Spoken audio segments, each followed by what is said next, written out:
বদরপুর শহরের প্রাণকেন্দ্রে অবস্থিত মুফতি আব্দুল বাছির সাহেব আল কাশেমি, ডক্টর মাওলানা বত্রে আলম এবং মাওলানা ইয়াহিয়া সাহেবদের নিবিড় পর্যবেক্ষণে পরিচালিত জামিল উলুম বদরপুর মাদ্রাসার 2024 সন মোতাবেক 1446 হিজরির ষান্মাসিক পরীক্ষা শুরু হলো আজ 28/9/2024 ইংরেজি তারিখ থেকে।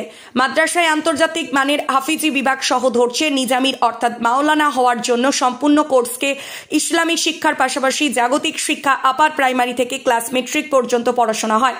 উক্ত মাদ্রাসা প্রতিষ্ঠা করার মূল উদ্দেশ্য হল আসামের সরকারি মাদ্রাসা বন্ধ হয় উত্তর পূর্বাঞ্চলের বিশেষ করে ত্রিপুরা রাজ্য ও বরাক উপত্যকার বিভিন্ন ছাত্ররা ইসলামী শিক্ষার পাশাপাশি জেনারেল এডুকেশন সম্পূর্ণ প্রতিষ্ঠানের অভাব দেখা দেয়।